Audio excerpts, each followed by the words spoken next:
Guest tonight, very excited, and I'm also going to reveal why they call me Mancow. I've never understood it myself, but anyway, this is the Lion's Den. I hope you knew that before you tuned in. This is where the angels and the devils fight, and they're choosing up sides tonight. Me, I'm part man, part monkey, part mystery, and the angels and the devils are playing tug of war with my personality. I am your next governor, and we are all the way live right now. Let's start the show. Let's do this. Come on, get Frank on here.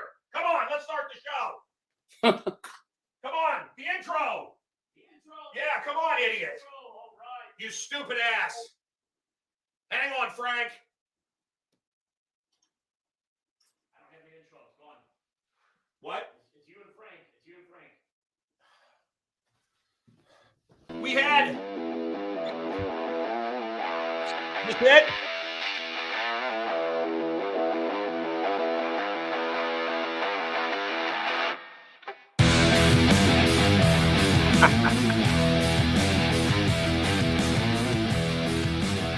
All right, bring me on. Bring me on. All right, we had a big intro with Far From Over and all your movie appearances. And Frank, how are you? I'm great, Mancow. How are you, buddy? It's been a long time. Frank Stallone, Frank, that is. Yes, sir. So I paid for it. Oh, you did? And now it's free. Yeah, I know. Explain what I'm talking about. Well, that's my documentary called Stallone, Frank, that is. It's on Amazon now. We did it about a little less than a year ago. Unfortunately, we got caught into the COVID nonsense, and we were going to have a big premiere out here. And, you know, there's like 45 or 40 big stars in it, and we weren't able to do that.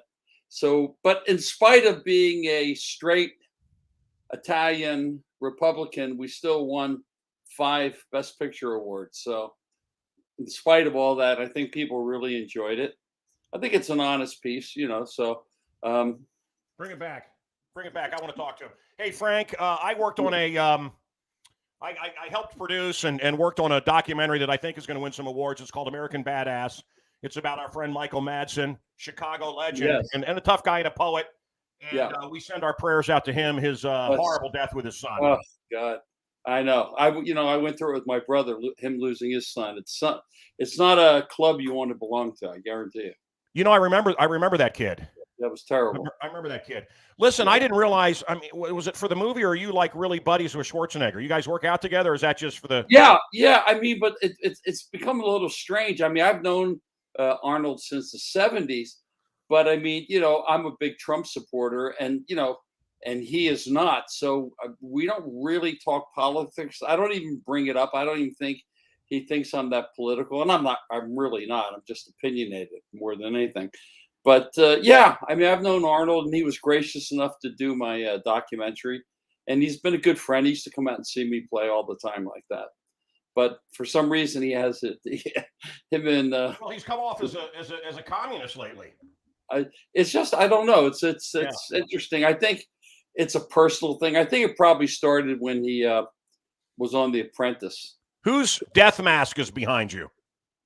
That's Muhammad Ali's death mask. Okay, so you know they used to take molds. Other side, and are those bobbleheads? What are those? Oh yeah, those are every president since I've been alive, starting with Truman, Eisenhower. Of course, Joe Biden's in the back asleep, as is Obama. I've got Trump. We got Teddy Roosevelt. Bring it in again. Bring him in closer. Okay. And then who's up there on that other shelf? The top shelf. Well, that's my brother, right.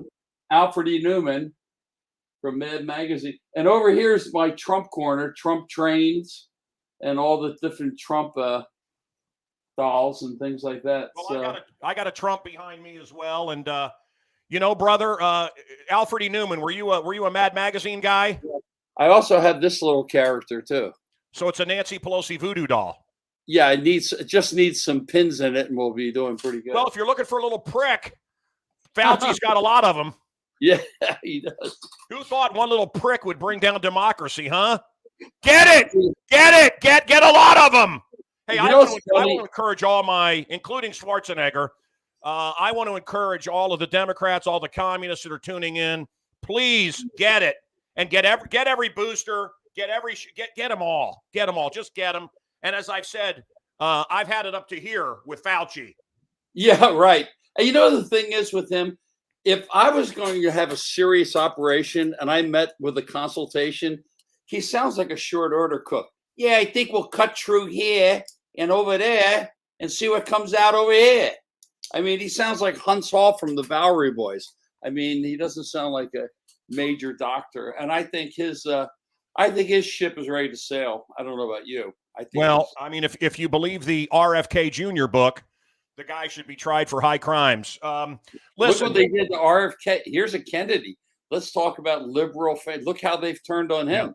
yeah, boy, I'll tell you. And Neil Young, and you know, I just want to encourage Neil Young is off Spotify, and Joni Mitchell is threatening. Oh. So, and I want to encourage everybody to listen to as much Joni Mitchell right now. Well, you still can. Well, I will tell you, I got really hammered yesterday because all of a sudden Nils Lofgren, who plays backup guitar for Springsteen and played on Neil Young's After It Over. I'm from Maryland. Nils is from Maryland, you know, whatever. So I said, like, you know, all these people are peeling off, and I go, who cares? Most kids don't know who Neil Young, Joni Mitchell, right. Nils Lofgren. Nobody cares. But they're the same thing as those stupid 1960s hippie ideals, Four Dead in Ohio, wooden ships, you know, all that stuff is so dated. It's like, why just wear a members only jacket with the chia pet? You know what I mean? This is hip. You have to admit, is this a hip outfit? That is really hip, man. That's a Gucci. I wear it out with my wife, and she's so embarrassed. It's a one-piece outfit. I mean, it's a Gucci. It's a Gucci, right? Yeah.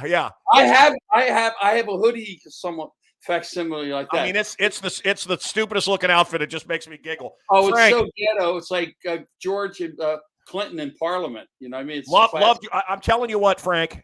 Did you ever meet him? Who? George Clinton.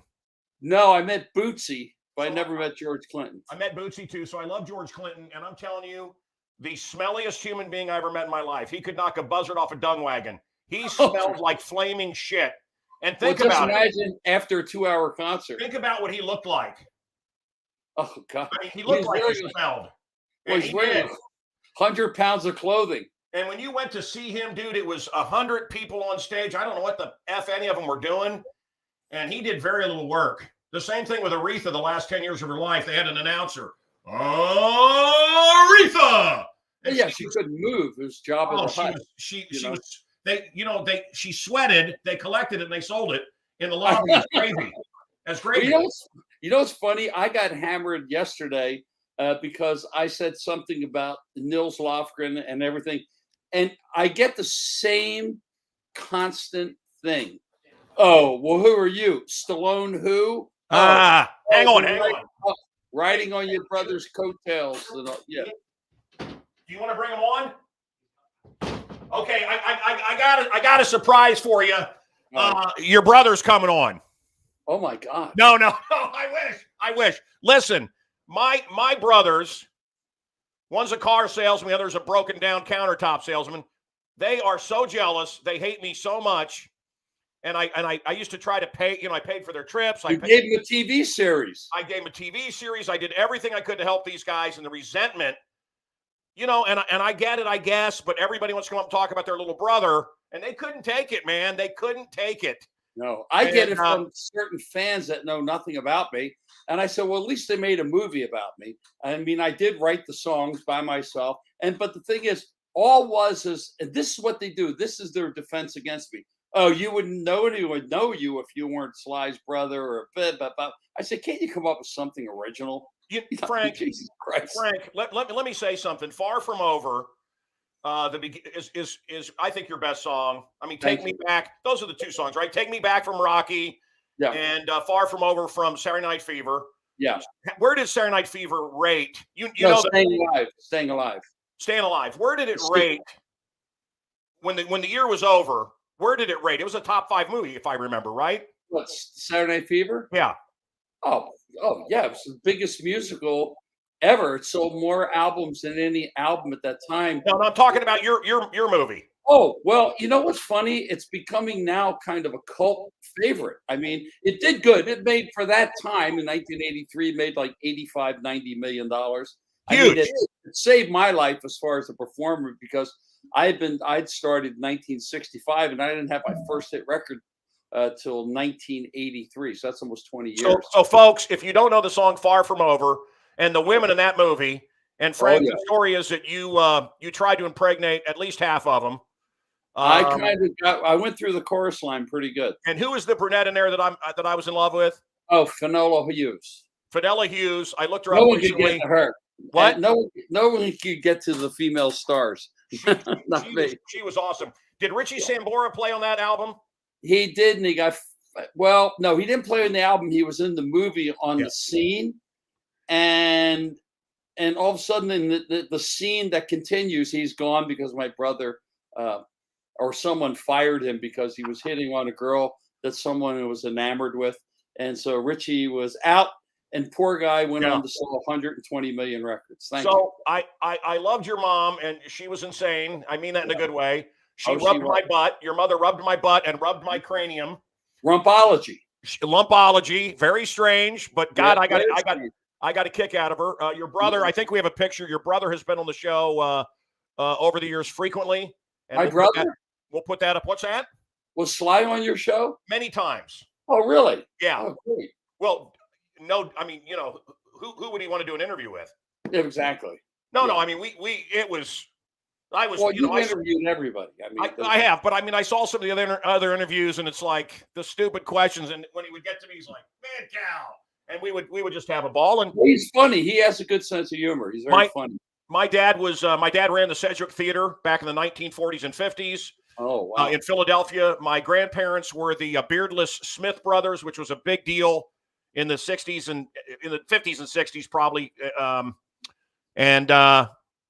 Anyway, so we have a Philly background. The best cheesesteak is what? Everybody says Pat's. Yeah, I have like Tony Luke's, but Tony Luke's has gone downhill. So what's your favorite? Yeah, I think there were quite a few of them. I mean, little mom and pop. I mean, Pat's and Geno's steaks were not that good. Geno's, yeah. Matter of fact, I had a cheesesteak today, which I usually don't eat. But I got to tell you, man, that chain Jersey Mike's is actually very good. I agree. And my friend Jimmy John did quite well out of locally here down the street, Champaign. Yeah. Listen, you're a right winger, you're a freedom guy, live and let live. You can be friends with communist libs. They want you dead. I can be friends with commies. They want me dead. I like people to think differently than me. But the fact is, are you living in California? You got to be going out of your fargan mind. Yeah, I do. And they asked me, how do I do it? I said, well, I pick my friends. And the bottom line, they have a problem with me. I don't have a problem. I am, I believe, a true patriot. And if I'm guilty of loving my country, respecting the police, blah, blah, blah. I do not respect this president. I did not respect Obama. Other presidents I never had a problem with, even if I disagree. I think this is probably the worst president and worst administration in the history of our country, without a doubt. And up next would be Kamala, even worse. Oh, she's even worse. I mean, this guy could actually knee pads and pee pads destroy this country. I mean, Frank, what's going on? It's insane. Frank, Far From Over is one of the great songs. Oh, thank you. Like one of my favorites of all time. I want to make that clear. It was the fastest song I ever wrote. And your standard soundtrack, your standards album, your Sinatra stuff is spectacular. And your movie, the new documentary, is fascinating. Let me ask you something. And you and I are old friends. We talk. We're friends. Like, absolutely. We talk off the radio. Yeah. And you are a great patriot. But I do want to. Just watching the movie, how the heck does your brother go from being a nobody? I mean, you're in bands. You're doing all this stuff. What I just don't know the story. It was before. I mean, let me tell you. And I know everybody tells you a story. I saw it as a kid. I got ace bandages. I tried to drink eggs. I ran through the neighborhood singing "Take Me Back" and humming the Bill Conti music. But how does he? You guys were broke dick mofos. How did he go from that to Rocky?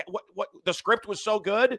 Well, yeah, I think it was. I mean, he really wasn't getting any work. I mean, he really wasn't the typical Hollywood star that they were looking for. He kind of slurred. He was muscular. So that time it was the Ryan O'Neal type look, and he didn't match that. So and he always was a good writer, and he wrote his own thing. And he made it happen. At that time, I was living in an $85 a month apartment in Trenton, New Jersey. But I was actually more famous than him. I mean, he actually moved my equipment with my band to get in to see me at Kenny's Castaways in New York. So I was the one my parents said, listen, Frank, if you make it, I want you to help your brother. Because he's kind of got no, they thought he was a juvenile delinquent. They didn't think he was going to go anywhere. Who did they want who did they want instead of him? They tried to get him out of it, right? Who did they want? They wanted Ryan O'Neal, they wanted Burt Reynolds, they wanted Wow. But you know what? It wouldn't have been the same. It wouldn't have been impossible. He just had that atypical look and he was unknown. I mean, basically, other than Burgess Meredith, everyone in the movie is unknown, which is kind of nice. You and Talia Shire ever hit it? She seems she talked about how handsome you were. Did you ever go there? No. Would you like to have? No, you know what? She is like the big sister I never had. She truly is. And I know a lot of people have said, oh, she's like my sister. But she is truly one of the coolest. She really likes you. Kindest. And I really like her. Did you play the Jersey Shore with your band? Oh, yeah. So, you know, my parents met in Wildwood. My first radio job was in Wildwood. Wildwood, yeah. Of course. And, I hit all the clubs. When I was a kid, I hit all the clubs in Cape May. I had the furthermost house in a place. Tell me if you ever heard of this place. I had the house on the point. I'm going to tell you a quick story. But I had a house on the point of Sea Isle City, New Jersey. You could see Ocean City and Atlantic City. But Sea Isle, seafood is my family in Sea Isle City. Probably the greatest seafood house on the Jersey Shore. My cousin Anthony runs it. And did you ever do the White House in Atlantic City? Oh, come on. Great cheesesteaks. And I'm going to be going to Atlantic City. I'm going to be going to Atlantic City. I might be playing at the Hard Rock in Atlantic City. Do you want to join me on March 11th to see Sammy Hagar? I love Sammy. Sammy's a great guy, man. Do you want to go? When is it? March 11th? Sure. March 11th. Where's he playing? Hard Rock? Yeah, look at your calendar. I'll make it happen. Yeah. We'll have a good time. Anyway, listen, I bought a house. It's two sides, absolute gut job. I bought a house for $700,000. That's two sides on the Jersey Shore, on the beach. Yeah. And, every weekend, 50 kids would rent it and destroy it. It was a total gut job, had to tear it down. A guy comes in and says, I'll give you $1.5 million. A month later, I said, no, I want to keep it. My family said, are you out of your mind? You'll never get it. When are you going to live there? What's it worth? 30 years old, whatever. The guy offered me $1.5 million. I had $700 in it. Anyway, he tore it down. The government came in and said, dune reclamation, can't build here anymore. He lost his ass on it. Wow, because that house now probably be worth $5 million. Yeah. Cape May's beautiful. Well, it's spectacular. Do we have our special guest or not? You're not able to get him. Well, I'm trying to get. I want to get you a gig in Chicago. I'm looking for an excuse to see you perform. Your show, you are really incredible live. And I thought we had the theater guy on. He probably doesn't want to do the deal on the Mancow podcast, but I want to do what it takes. How big of a commitment is it, though? You got a band, and we have to fly everybody in. Well, this is what I have. I have a 10-piece band, but I only fly in with me and 4 or 5 people, and we always get the horns in town where we're going. Yeah. So we save money on that. We have. It's funny. Most places we play, people go, okay, send us your rider. Now, to people out there, the rider means what amps do we need? Yeah. You know how long my rider is? What? Half a page. It's green. Green M&Ms and whores. Not even, yeah. And there's some guys, their rider is I'm serious, 40 pages. And the guy goes, geez, like you were saying, green M&Ms, whores and all. Mine is like, pick me up at the airport, drop me off, put me in a nice hotel, let us do the rest. What was the hottest starlet you ever were friends with? Friends with? God, I don't know. Starlet? I never quite got him that young. Did you ever have a famous wife or girlfriend? No. You put your money in real estate, is what my friend Sean told me. Yeah, I was. I was very smart with your money. I wasn't. I wasn't the guy that picked up the girls' rent and car payments. That didn't work with me. How at the height of the family's mania? Mm-hmm. What was the craziest thing you guys did or bought, other than a robot for Paulie? Yeah, my thing was I was always a collector. So I had a lot of guitars. I saw that. Bobbleheads. Hey, Tony. Hey. Okay. Well, I don't know what you're looking at, but you're not looking at us. I'm actually looking at you on the monitor. I've got a monitor. Okay, so Tony had Tony and Tina's wedding, the longest running show in Chicago one time. Oh yeah. Tony, who was your agent that knew Frank? Well, Your agent? Jack Gilardi's my uncle. Oh yeah, Jack was great. Have you met Frank in your travels, Anthony? Jack Gilardi was. I'm sorry. Tony, have you met Frank before? Yes, Frank. I'm Frank. We hung out together. Yeah, this has got to be going back 20 years ago at Milwaukee Fest. Oh, that's right. Yeah, yeah. It was me and you and Frankie Avalon, Danny and the Juniors, El Martino. Yes, Festa great. Italiano. They screwed that whole thing up. That used to be fantastic. We hung out until like 4:00 in the morning. Yeah, like when the gangsters ran it, it was great. Then when all the Medigans straight people came in, it went to shit. Well, I'm just saying you probably don't want to talk about that stuff with Tony Tomasca. I'm just saying. Well, we were hanging probably with the same what was your family's restaurant, Tony, that he would know? Restaurants. Well, Papa Milano, and what was the old one? Papa Milano, Hole in the Wall. No, but what's the classic one downtown Chicago? Carmine? Gianotti's. No, Gianotti's. Well, Chicago has so many great restaurants. It's not even funny. It is a great restaurant town. All right. Tony has. I shot that movie, Fred Claus, in Chicago with Vince Vaughn, who's from Chicago. Oh, hey, by the way, Frank, before I forget, I think in 100 years, let's say 50 years, long after we're all gone, I think obviously, I don't know. My mother lived to 100 almost, so I might still be. So I won't be here, but Tony, look at him. He looks awful. But listen, thank you. Nice obviously you're going to be remembered for Rocky, but I think the greatest thing you were ever associated with is one of the great westerns you're seen in Tombstone. And Barfly people seem to like because it was kind of depressing. It is depressing, and when it came out, it died. But of course, when the French like it, it's really not that good.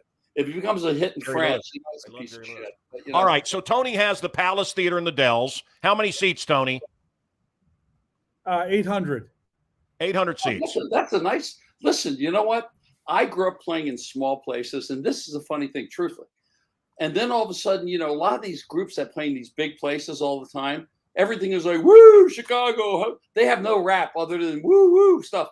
I grew up in small clubs, so my thing was I was always able to rap. And I like. You don't like rap. No, but I like smaller clubs because I know how to talk and communicate. 800 seats is a nice room. What's wrong with that? It's a beautiful theater, and I want to get you guys together, and I will pitch in, and my friend Sean Compton will pitch in, and just because we're fans and we want to see you live, and you put on a hell of a show. Is it in downtown Chicago? Oh yeah, it's close. It's actually 3 hours north of Chicago, Frank. So did Beetlejuice close it? Your mayor? It's the Dells. It's the Wisconsin Dells, which is like Wisconsin, Branson, Missouri. Yes, I played there, Branson. Okay, so that's not Branson. It's the Dell. It's the Palace Theater. He has. Who do you got coming up next? That's any good, Anthony? John Waite. John Waite's great. Air Supply and Lee Greenwood, and Michael Bolton's coming in the fall. Oh, that's a nice. Look, it's an all-American, great place, and I think they'd love your show. And I want to put you guys. I love the Midwest. I mean, I've done really well for myself in the Midwest. They're very appreciative audience. They're a lot of fun. But the worst I ever did was Italy because they hate Italians in Italy. They only like Italians. They don't like Italian Americans. Frank is. I know Pacino comes over all the time. Oh yeah. Okay. Is he a commie like De Niro? No. You know what? He never talks about it, and I don't think. First of all, he's a really wonderful guy. He is actually probably the nicest of all. I mean, he's a legend. I mean, God, I love him. Serpico, but he is the funniest, coolest, down-to-earth guy you ever met. I can't watch De Niro now. Oh no, I think Al is 10 times the actor De Niro is. I really do. I mean, he did Scent of a Woman, Serpico, Dog Day Afternoon, Bob, on and on and on. And he's just really a cool guy. He talks to everybody. He's very friendly. I had Robert Duvall on my show. Great. And he had worked with Spielberg or something. And I said, what do you think of Spielberg? He goes, on the air. I've had a few of these where like, I can't believe they're that honest. Well, he's very conservative. He says, I wouldn't work for Spielberg for any. I said, what are you talking about? Greatest director alive. He goes, I wouldn't work for him for anything. You know, he vacations with Fidel Castro. I said, what? He goes, yeah, the mother vacations with Fidel Castro. The guy's a complete communist sellout. And he said as much on the air, which shocked me. I never knew Spielberg vacationed with Fidel Castro. I don't know if it's true, but that's what Duvall said on my show. Who who do you like? Angelina Jolie's dad, but who can you talk politics with, Frank? Your brother? Yeah, my brother. There are, believe me, there are a lot of people that are just, I mean, we are they afraid? They're afraid because we almost live in a McCarthy type era where McCarthy was right. They were all commies. They are. McCarthy said communism would come out of Hollywood. Well, he was right. But you know what's really funny about that? It's that everything that our forefathers and our fathers and grandfathers fought for in the war, it seems not now. It's like why? Everything they fought for, freedom, First Amendment, everything like that. These clowns, these disgusting people in the White House are trying to take apart, but they are going to get wiped out in 22. I'm not even worried about it. They're about to be spanked. Yeah, and Carrie Lake is great running for a governor of Arizona. She's beautiful. What about the guy that's running for governor in Illinois? You. Me. You'd be great. It's fixed. You would be. You would be like if the popular vote is real, I'm the next governor. You'd be like Huey Long in All the King's Men. My favorite book of all time, Robert Penn Warren, other than the Bible, the greatest book ever written. All right, guys. We got a flaming trash can. Are you ready? Tony, you start us off. Take me back. Take me back. Okay. I've been told by some people, and they all say to take you back. To take you back where before. Hey, guys, I love you. We're going to get you over at the theater, Frank. You're a great American. Yes. Guys, thank you. Next week. Take care, man. Hey, and listen, Stallone, Frank, that is, the documentary. Where is it now? It's on Amazon. It's on Amazon Prime, Google Play, and iTunes. And I love people to tune in and see it. I think it's somewhat inspirational. And Far From Over, if you've never heard his song, it's like the greatest montage song ever done. Oh, man. Did you write the opening music? Yes. And you can't read music. Yeah, I can read a little bit. I mean, but the thing is, I play better than I can read. It's like George Benson. It's like George Benson is considered the greatest, probably jazz guitar player ever. Can't read a note of music. So what are the first lyrics of Far From Over? What are the? You don't have to sing it. What is it? This is the end. You made your choice, and now my chance is over. I thought I was in. You put me down, and say I'm going nowhere.